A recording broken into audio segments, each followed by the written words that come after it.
নিজেকে আয়নায় দেখি না কতদিন, তা নিজেও জানি না।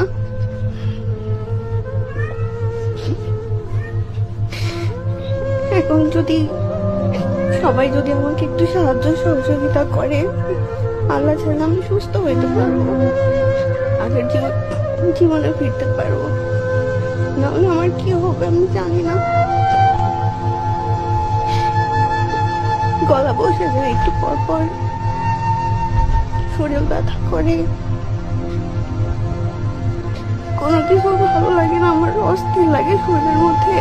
আমি মানে এই রোগটা আসলে যার হয় একমাত্র সেই জানে সে কি কেমন সাফার করে।